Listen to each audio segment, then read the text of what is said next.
Selamat siang rekan-rekan, khususnya rekan-rekan yang tergabung di P5I, Perkumpulan Profesi Pengacara dan Praktisi Pajak Indonesia. Pada kesempatan hari ini, kami akan kembali menyampaikan kepada rekan-rekan update persidangan yang ketiga antara PT Arion Indonesia melawan Direktur Jenderal Pajak yang telah diselenggarakan pada tanggal 15 Februari 2024. Untuk mengetahui persidangannya, kami akan sampaikan kepada rekan-rekan liputan dari persidangan tersebut dan kami akan memberikan pendapat hukum atau legal opinion sehubungan dengan hukum acara maupun materi pokok perkara atau sengketa. Oleh karena itu, mari kita ikuti sama-sama persidangannya. Bagian surat kuasa. Kalau ada hard copy-nya Pak, ditunjukkan aja Pak sini Pak. Maaf Pak. Ada yang mulia, ini surat ini. Mungkin yang screen apa nih? Backdrop-nya dimatiin dulu. Backdrop-nya matiin biar terlihat. Baik yang mulia, sebentar yang mulia. Ya.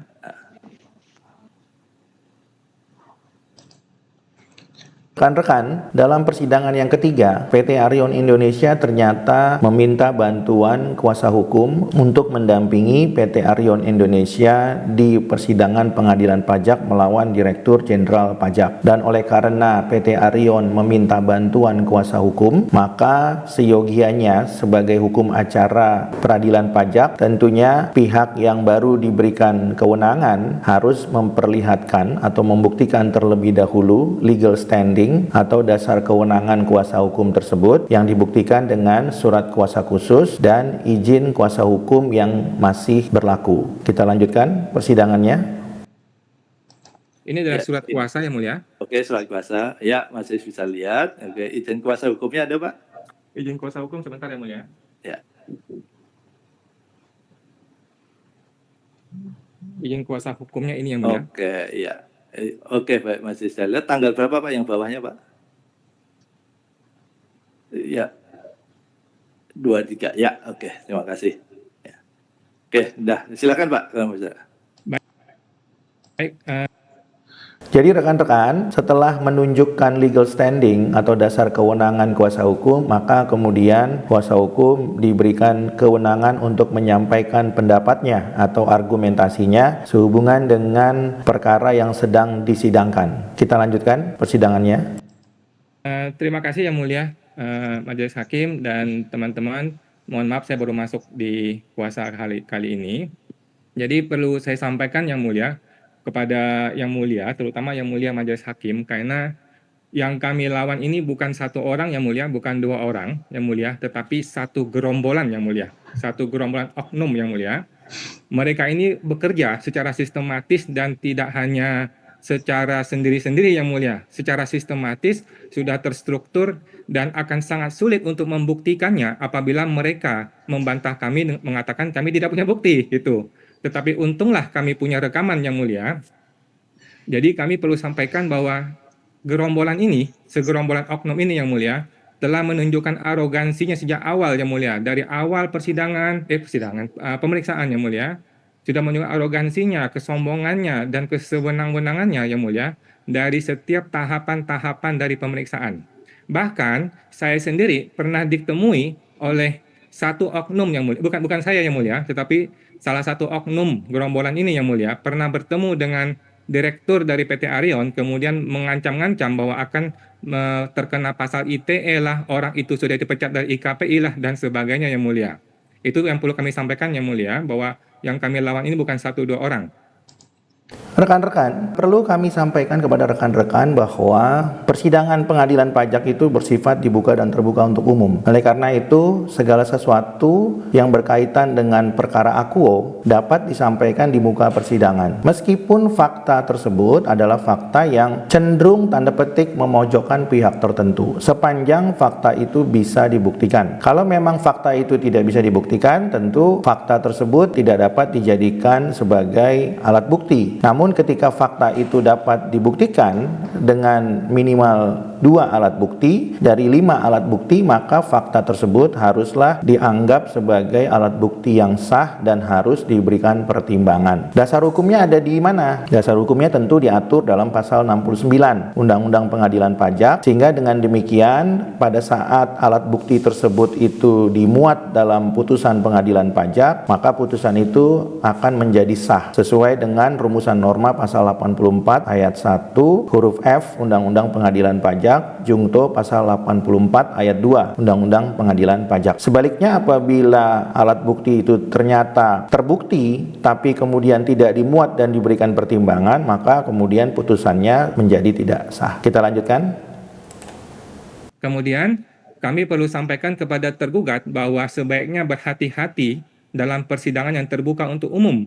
Jangan sampai menyampaikan sesuatu yang justru akan berbalik, malah membuat malu satu Direktorat Jenderal Pajak, Yang Mulia, kepada pihak tergugat. Tadi pihak tergugat mengatakan bahwa ini fitnah, menuduh, dan sebagainya. Tetapi tergugat tidak pernah mengatakan bahwa pemeriksa kami tidak pernah menyebut demikian. Mereka tidak mengatakan seperti itu. Nah, mereka hanya menyatakan bahwa kami ini memfitnah dan sebagainya gitu. Alangkah baiknya disampaikan bahwa pemeriksa kami tidak pernah mengatakan demikian. Lebih baik lagi kalau ada surat pernyataan dari tim pemeriksa bahwa saya tidak pernah mengatakan demikian. Lebih baik lagi apabila tim pemeriksa tersebut dihadirkan di ruangan persidangan Yang Mulia, supaya kita bertanya langsung, apakah Anda pernah bicara demikian kepada tim kami atau para karyawan kami di PT Arion. Rekan-rekan, salah satu hal yang bisa dimintakan kepada majelis hakim adalah ketika bersidang di pengadilan pajak, yang menjadi pihak itu adalah sebagian besar bukan tim pemeriksa atau tim peneliti keberatan atau tim pemeriksa bukper, tapi yang bersidang itu adalah biasanya tim keberatan dan banding di kanwil masing-masing. Oleh karena itu, apabila para pihak berpendapat bahwa fakta yang terjadi selama pemeriksaan itu harus dibuktikan dengan kehadiran tim pemeriksa, maka seharusnya permohonan untuk menghadirkan tim pemeriksa sangat diperlukan, dan oleh karena itu sangat beralasan apabila kemudian tim pemeriksa itu diperintahkan majelis hakim untuk hadir. Kita lanjutkan. Kami sendiri ragu-ragu Yang Mulia, apakah tim dari kuasa hukum ini, teman-teman yang baik ini, apakah sudah bertanya langsung kepada tim pemeriksa, pernahkah kamu ngomong begitu kepada penggugat? Ataukah ini hanya argumen pribadi mereka? Kita tidak tahu Yang Mulia. Nah, alangkah baiknya ada surat pernyataan tertulis saja dari tim pemeriksa yang mengatakan bahwa saya tidak pernah ngomong begitu. Atau dihadirkan di muka persidangan supaya kita bisa bertanya langsung Yang Mulia.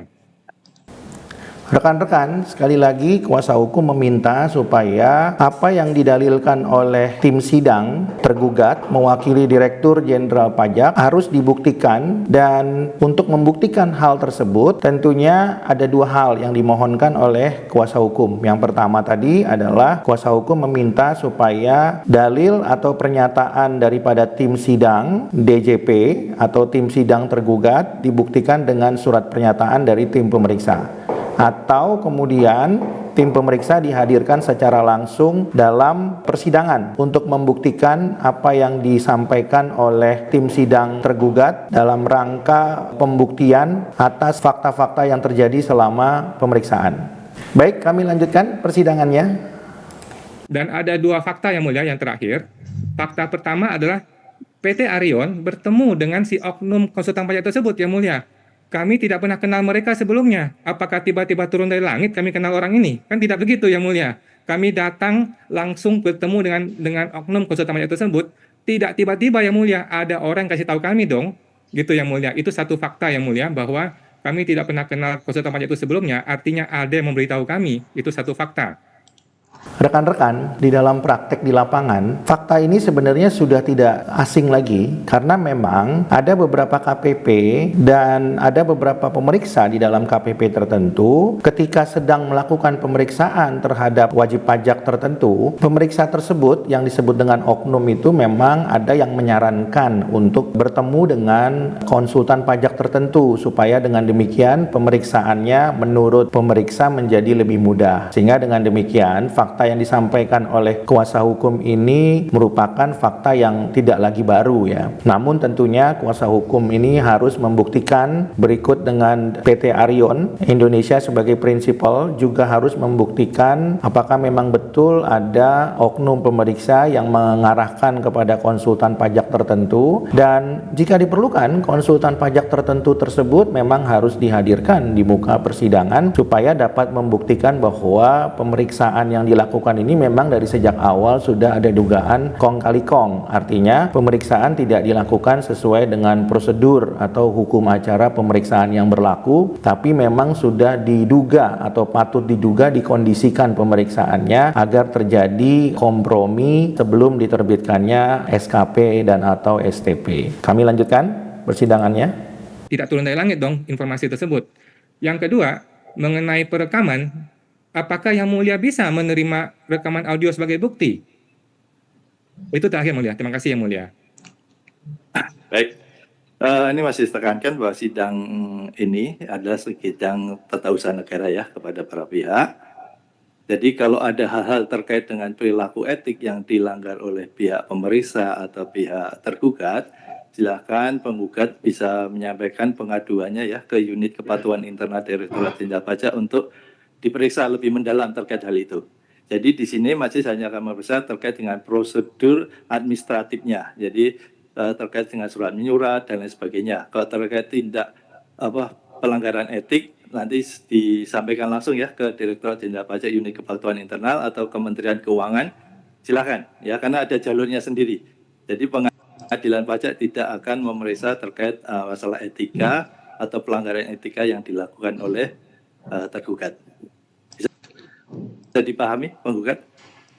Rekan-rekan, Majelis Hakim dalam perkara akuo menyampaikan bahwa kewenangan pengadilan pajak dalam perkara akuo sepanjang mengenai upaya hukum gugatan itu adalah memang benar untuk memeriksa adanya dugaan pelanggaran prosedur atau hukum acara pemeriksaan pajak. Namun apa yang sebenarnya ingin penggugat sampaikan adalah adanya dugaan pelanggaran prosedur atau hukum acara pemeriksaan karena perilaku-perilaku yang disebutkan penggugat tadi menimbulkan adanya pelanggaran prosedur atau hukum acara pemeriksaan pajak. Tentunya penggugat atau kuasa hukum penggugat harus membuktikan lebih lanjut bahwa perbuatan-perbuatan yang menurut majelis hakim tadi itu merupakan pelanggaran kode etik yang harusnya dilaporkan kepada Kitsda DJP Kemenq mempunyai relevansi atau hubungan dengan pelanggaran prosedur atau hukum acara pemeriksaan pajak. Jadi tentunya yang disampaikan oleh kuasa hukum penggugat tadi menjadi benar ketika disambungkan atau dikaitkan dengan pelanggaran prosedur atau hukum acara pemeriksaan pajak. Tapi kalau kemudian cuma disampaikan adanya dugaan pelanggaran kode etik dan pedoman perilaku hakim, maka apa yang disampaikan oleh ketua majelis sudah tepat karena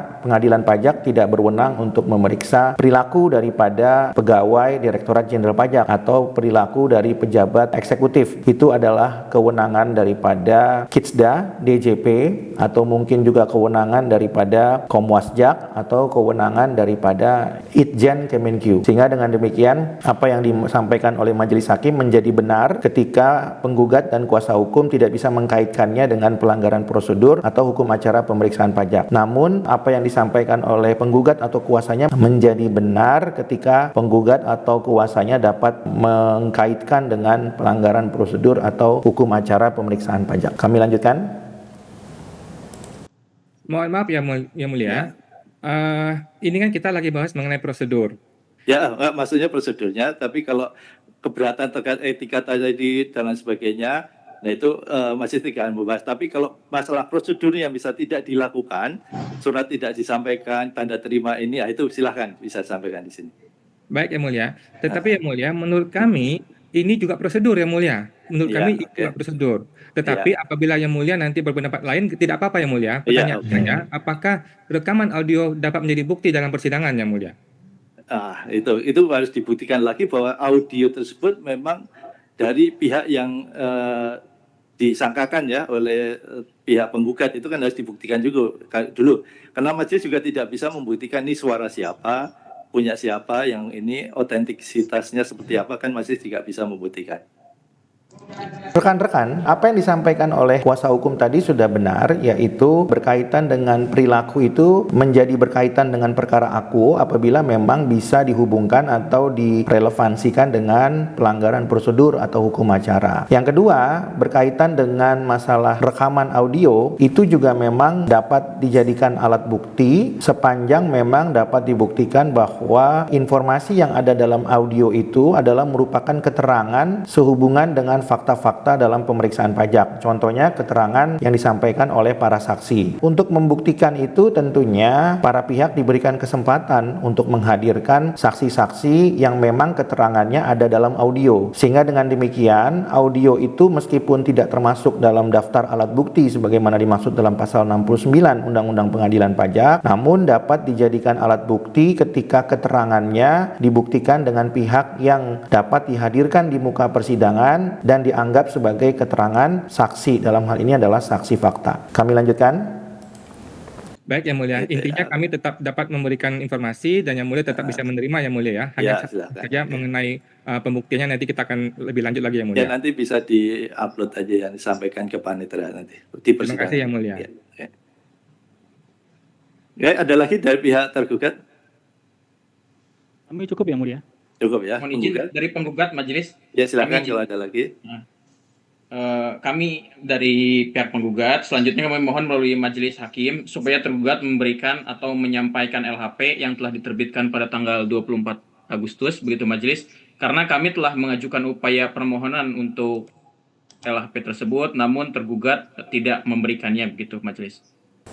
Rekan-rekan, ini sering terjadi di lapangan ya, ketika pemeriksaan setelah selesai berdasarkan hukum acara pemeriksaan pajak yang diatur dalam Undang-Undang KUP pasal 31 ayat 1 dan ayat 2, Jungto PMK 17 2013, Jungto PMK 184 2015, Jungto PMK 18 2021, di mana LHP diterbitkan paling lambat 2 bulan pasca diterbitkannya SPHP. Namun LHP tersebut sering tidak diberikan oleh tim pemeriksa pajak atau kepala kantor. Hal ini disebabkan oleh karena pemahaman daripada kepala kantor maupun tim pemeriksa pajak yang menganggap bahwa LHP itu adalah dokumen yang bersifat rahasia. Padahal isi daripada LHP itu adalah seluruhnya mengenai hasil pemeriksaan terhadap wajib pajak itu sendiri. Dan hasil pemeriksaan itu didasarkan dari dokumen-dokumen, data dan atau informasi, laporan, bahkan pengaduan yang diterima oleh tim pemeriksa pajak itu dari wajib pajak itu sendiri. Jadi dengan demikian menurut kami tidaklah beralasan kalau kemudian LHP itu menjadi dokumen rahasia padahal isinya adalah mengenai fakta-fakta yang ada dalam perusahaan wajib pajak itu sendiri. Bahkan dokumen-dokumen yang dimiliki oleh tim pemeriksa pajak untuk membuat LHP seluruhnya murni berasal dari wajib pajak itu sendiri. Kecuali informasi itu didapat dari pihak ketiga yang memang berkaitan dengan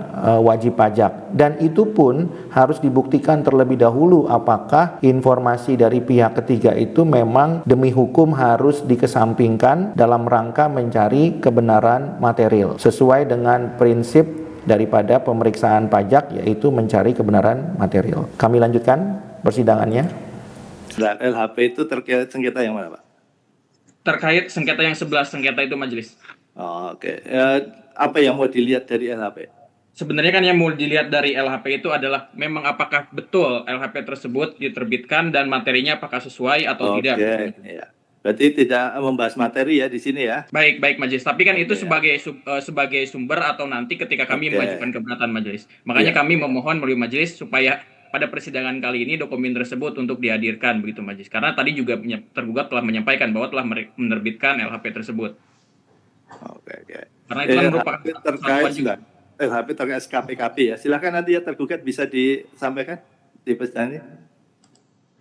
Jadi rekan-rekan, kami sependapat dengan majelis hakim bahwa LHP itu memang haruslah diberikan dan sesuai dengan permintaan para pihak, khususnya penggugat dan kuasanya, LHP itu digunakan untuk membuktikan apakah prosedur atau hukum acara yang terjadi di masa lampau itu memang betul-betul terjadi, karena betul apa tidaknya hal tersebut terjadi dibuktikan dari LHP tersebut. Contohnya misalnya, apakah dalam LHP itu tercantum hukum SP2L yang disampaikan dan juga SPHP yang disampaikan. Untuk menguji apakah pengujian itu masih dalam 6 bulan, maka dapat dilihat dari LHP-nya. Apakah SP2L-nya itu betul dikirimkan tanggal tertentu dan juga SPHP-nya dikirimkan tanggal tertentu. Sehingga jangka waktu penyampaian SPHP dari mulai SP2L itu tidak boleh melewati jangka waktu pengujian 6 bulan. Itu salah satu contohnya, dan masih banyak lagi prosedur-prosedur atau hukum acara pemeriksaan pajak yang dapat dibuktikan dari LHP. Oleh karena itu, LHP demi hukum dan demi mencari kebenaran material harus diberikan dan tidak bersifat rahasia. Kami lanjutkan. Untuk LHP nanti kami akan upload juga ya Mulia. Ya, Ini oke ya.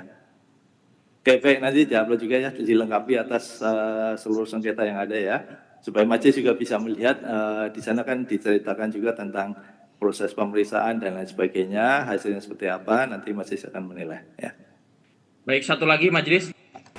Rekan-rekan, majelis hakim memerintahkan kepada tergugat untuk menyampaikan LHP. Padahal sebelum sidang, penggugat itu sudah bersurat kepada tergugat untuk meminta, namun ditolak. Faktanya, dalam persidangan majelis hakim memerintahkan untuk diberikan. Jadi menurut kami sebenarnya tergugat tidak perlu repot-repot untuk menghabiskan waktu, karena penggugat telah meminta secara tertulis melalui surat resmi, namun tidak diberikan. Dengan demikian, seharusnya tergugat itu tidak perlu menghabiskan waktu untuk menolak, karena pada akhirnya LHP memang harus diberikan. Jadi sudah seharusnya dari sejak awal LHP itu diberikan supaya persidangan itu tidak menghabiskan waktu. Kami lanjutkan. Terkait rekaman tadi kan disampaikan bahwa oleh tergugat bahwa rekaman itu bukan merupakan suatu keharusan, tapi diatur dalam peraturan dirjen. Itu disebutkan bahwa LHP ini merupakan suatu kesatuan yang harus dilampirkan pada berita acara hasil pemeriksaan. Nah, tadi tergugat dan kemudian kami juga telah melakukan upaya surat menyurat terkait permohonan permintaan dokumen rekaman. Namun menurut tergugat dokumen rekaman tersebut merupakan dokumen rahasia. Nah, tapi dalam proses persidangan ini kami memohon melalui majelis untuk dokumen rekaman tersebut dihadirkan begitu majelis. Rekan-rekan, rekaman pembahasan akhir hasil pemeriksaan itu memang diperintahkan baik oleh peraturan dirjen maupun oleh SE dirjen untuk dilakukan peliputan secara elektronik baik audio maupun visual. Jadi kalau rekan-rekan ingin tahu apakah pembahasan akhir itu diliput secara elektronik, direkam audio dan video, harusnya jawabannya iya, karena memang sudah diatur dalam Per Dirjen maupun SE Dirjen. Seperti yang pernah kami lakukan pada pembahasan-pembahasan lain, tentunya pembahasan itu seharusnya direkam dan memang wajib pajak juga diberikan hak untuk melakukan perekaman yang sama. Dan oleh karena itu kami berpendapat seharusnya ketika tim pemeriksa melakukan perekaman, rekaman tersebut dapat diberikan kepada wajib pajak. Kami lanjutkan. Rekaman apa yang maksud? Rekaman pembahasan akhir majelis. Oh, pembahasan akhir ketika dilakukan pembahasan akhir ya. Oke. Ya, majelis. Itu Ya, dan maaf, tergugat majelis. itu rekamannya itu Majelis. isinya sama dengan di berita acara pembahasan akhir. Mohon izin yang mulia, kalau berdasarkan argumen pemohon kan tidak ada audio visual pembahasan akhir, sehingga harusnya ya tidak ada audio visual tersebut. Jadi Sebentar, ya nanti jadi jawab tidak ada jelas. tidak, kalau nggak ada ya sudah gitu aja. Maksudnya bagaimana? Menyatakan Betul, tidak ada betul. audio visual, kemudian minta audio visual. Maksudnya Betul, bagaimana? jadi kan begini, yang sebenarnya kenapa kami meminta karena tidak diberikan kan begitu. Kalau kami diberikan ya kami tidak meminta. Kan itu pertanyaannya. Kalau Bentar, kami masih- diberikan bentar, ya tidak meminta. Sebentar penggugat, sebentar. Tergugat apakah ada rekaman itu? Itu aja. Nanti kami perlu tanyakan dulu ke pemeriksa yang mulia. Oke, ditanyakan aja ya. Kalau memang Baik. dijawab resmi ya, ada tidaknya nanti di persidangan ini ya, supaya nanti pihak penggugat juga punya dasar juga, ada pernyataan resmi ya dari para pihak ya. Oke, baik.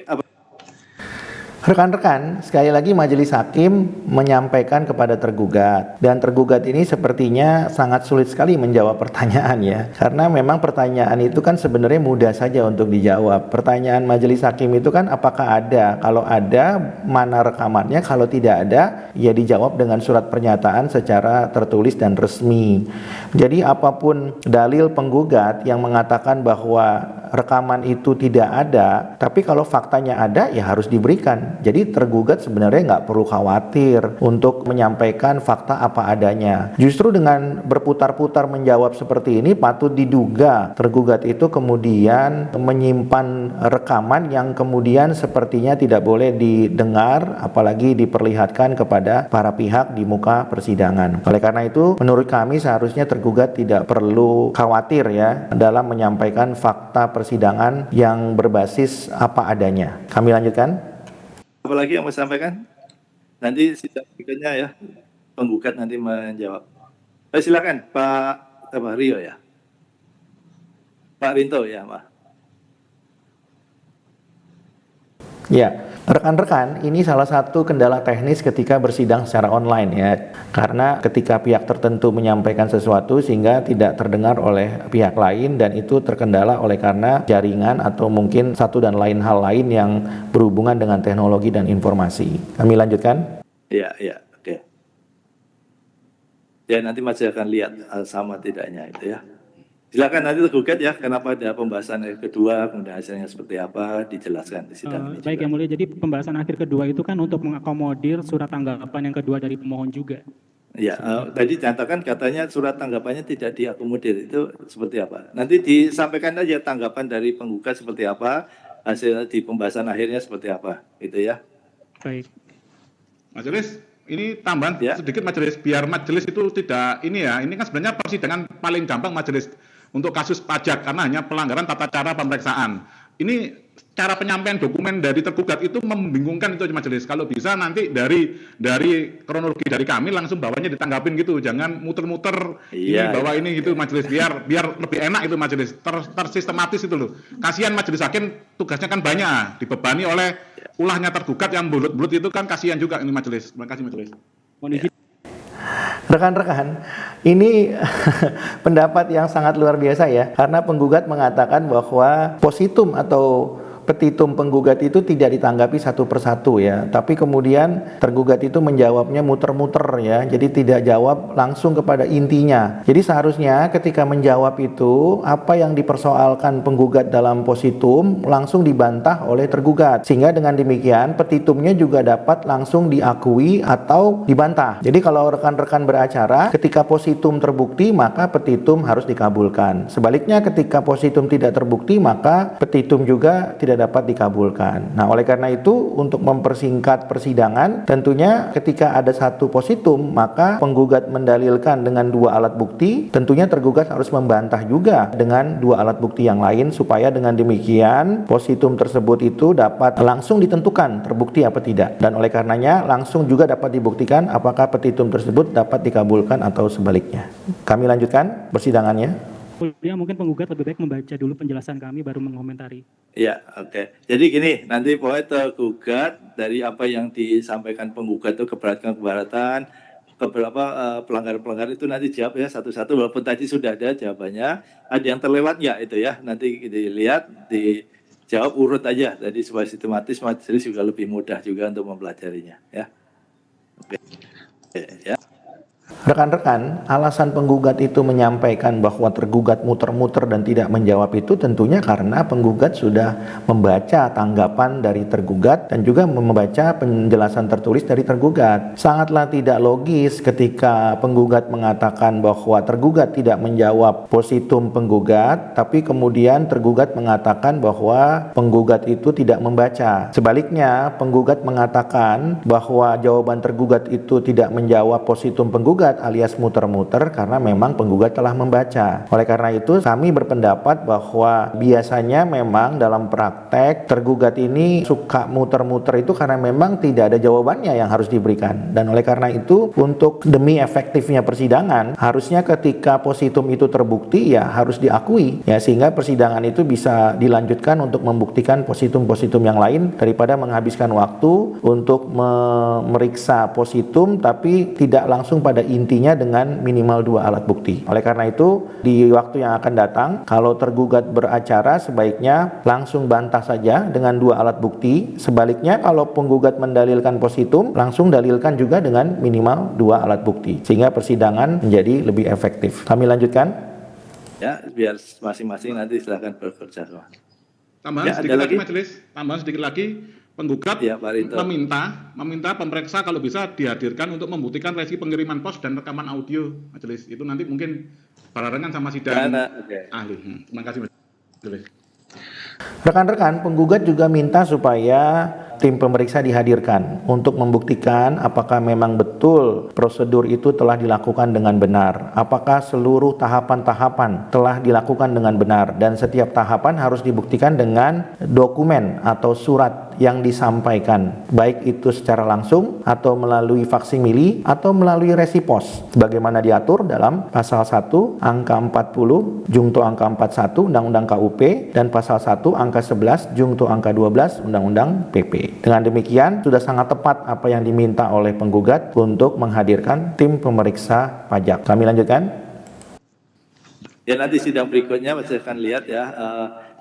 Ini yang jelas masih sudah meminta tadi ya, ada tidak rekaman audionya, kemudian bukti pengiriman, kan memang tadi katanya informasinya awal disampaikan secara langsung ya, nanti dibuat di surat pernyataan ya dari pihak pemeriksa. Kalau bisa ya memang biar clear persidangan ini, bisa ya tolong nanti tergugat diundang nanti ya dihadirkan pemeriksaannya di sidang online berikutnya ya. Cuma bisa memberikan keterangan dan juga jawaban terhadap permasalahan yang disampaikan oleh penggugat dan majelis bisa melihat juga secara komprehensif ya sengketa ini. Baik. Bisa ya? Mohon izin yang mulia. Kami undang. Rekan-rekan, majelis sudah memerintahkan kembali kepada tergugat untuk sekali lagi menghadirkan tim pemeriksa supaya persidangan ini menjadi terang benderang dan kebenaran material terungkap apakah memang betul surat atau dokumen tersebut disampaikan secara langsung. Jika iya, disampaikannya kapan, bertemu dengan siapa. Jadi tahapan-tahapan itu jelas dapat dibuktikan apakah memang dilalui atau sebaliknya. Kami lanjutkan persidangannya. Mohon izin yang mulia. Ya, ini siapa nih? Pak Fungsiawan. Ya. Silakan, Pak. Baik yang mulia. Saya ingin menanggapi mengenai tadi informasi dari tergugat mengenai tergugat membuat sebuah dalil atau sebuah kesimpulan atau sebuah informasi yang menyesatkan yang mulia, yaitu apabila penggugat melakukan keberatan, maka kami menilai bahwa penggugat itu sudah menyetujui bahwa SKP sudah sah, artinya legal form sudah sah. Ini adalah sebuah persepsi yang menyesatkan, tidak ada dasar hukumnya, dan pada faktanya kami bisa kok melakukan gugatan dan keberatan sekaligus dan tidak ada larangan sama sekali, dan sudah banyak putusan-putusan sebelumnya dalam pengadilan yang lain, pengadilan pajak yang lain, keberatan jalan, gugatan juga jalan seperti biasa yang mulia. Jadi kami mohon yang mulia supaya langsung saja yang mulia memberikan edukasi kepada teman-teman yang masih muda ini dari tergugat, boleh atau tidak boleh sih yang namanya gugatan dan keberatan diajukan berbarengan yang mulia.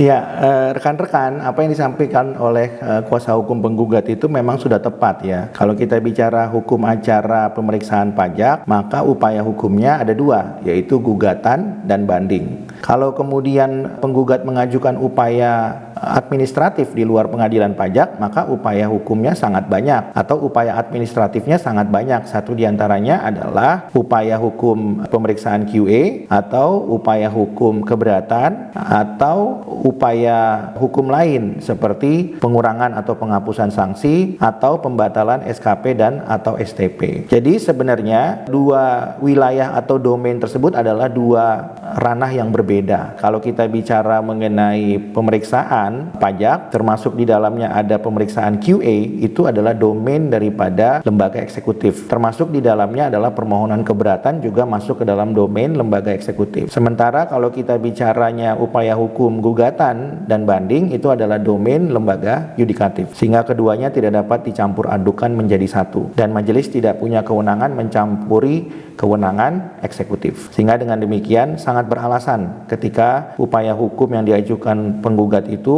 bisa dilakukan simultan antara gugatan dan pada saat yang bersamaan mengajukan keberatan. Kami lanjutkan. Baik, itu masing-masing penafsirannya. Majelis nanti punya pendapat sendiri terkait hal ini. Demikian juga tergugat ya, penggugat ya. Mereka memahami peraturan undang-undang perpajakan sesuai dengan penafsiran mereka. Nanti majelis yang menentukan di sini. Yang jelas untuk disidangkan boleh-boleh saja ya. Untuk keputusannya seperti apa nanti majelis yang menentukan ya. Terima kasih yang mulia. Rekan-rekan, majelis hakim sudah mengatakan bahwa upaya hukum itu diperbolehkan, sah-sah saja. Nah, tinggal bagaimana putusannya atau amar dalam putusan. Berdasarkan fakta yang disampaikan oleh penggugat pada persidangan kedua, bahwa penggugat telah mendownload 8.500 putusan dan semuanya menolak gugatan penggugat dengan dasar bahwa pelanggaran-pelanggaran prosedur atau hukum acara pemeriksaan tersebut meskipun telah terbukti dan dapat dibuktikan serta merupakan fakta yang tidak terbantahkan, merupakan suatu pelanggaran yang telah dilakukan oleh tergugat, namun pelanggaran tersebut tidak mempunyai konsekuensi atau akibat hukum, sehingga dengan demikian meskipun telah terbukti pelanggaran-pelanggarannya, namun pelanggaran tersebut tidak dapat membatalkan SKP dan atau STP Akuo, sehingga dengan demikian pelanggaran tersebut adalah pelanggaran yang dibenarkan menurut versi Majelis Hakim Pengadilan Pajak. Namun demikian kita akan lihat apakah majelis ini mempunyai nyali atau tidak untuk membuat putusan yang berbeda, karena kewenangan hakim adalah termasuk kewenangan menciptakan hukum atau menemukan hukum. Dalam terminologi hukum disebut dengan reh finding. Sehingga dengan demikian apabila majelis hakim ingin memberikan keadilan, tentunya majelis hakim apabila diperlukan dapat menemukan atau menciptakan hukum. Oleh karena itu kita akan lihat sama-sama apakah majelis hakim yang memeriksa perkara PT Arion Indonesia menganut mazhab sebagian besar hakim di pengadilan pajak, atau majelis hakim PT Arion ini memang akan menerapkan atau menemukan hukum reh finding sehubungan dengan prinsip negara hukum, yaitu setiap orang tidak boleh melanggar hukum. Ya, jadi semata-mata tidak ada alasan untuk dapat membenarkan orang yang melanggar hukum, termasuk pegawai DJP yang melanggar hukum atau Direktur Jenderal Pajak yang melanggar hukum. Oleh karena itu kita akan lihat sama-sama apakah majelis hakim ini sama dengan majelis-majelis hakim yang lain, atau majelis hakim yang ini akan memberikan keadilan dengan cara menemukan hukum atau reh finding. Kami lanjutkan. Silakan, ada lagi? Cukup ya? Nanti di sidang berikutnya tadi ada 2 PR masing-masing oleh penggugat dan juga tergugat ya, nanti supaya lebih lengkap nanti di sidang berikutnya tadi sudah dicatat ya masing-masing. Nanti kita bahas dan lanjutkan di tanggal 7 Maret ya, tanggal 7 Maret 2024, dan menjadi undangan bagi para pihak ya untuk hadir pada sidang dimaksud. Rekan-rekan, sidang berikutnya akan dilaksanakan tanggal 7 Maret 2024, dan salah satu hal yang menarik dari majelis ini selalu menutup persidangan dengan menyampaikan bahwa pernyataan sidang berikutnya dianggap sebagai undangan. Nah, oleh karena itu meskipun nanti para pihak tidak menerima undangan secara tertulis, namun undangan itu telah disampaikan pada saat persidangan hari ini dan berlaku sebagai undangan resmi. Nah, kami lanjutkan. Terima kasih Yang Mulia. Sama-sama. Recording stopped. Demikian rekan-rekan, peliputan sidang ketiga PT Arion Indonesia melawan Direktur Jenderal Pajak, dan itu sementara yang dapat kami sampaikan sehubungan dengan pendapat kami atau legal opinion yang dapat kami sampaikan, dan legal opinion tersebut mudah-mudahan dapat bermanfaat bagi perkembangan hukum pajak di Indonesia, terutama bagi rekan-rekan yang praktek di pengadilan pajak. Demikian yang dapat kami sampaikan sementara. Selamat siang, sampai jumpa.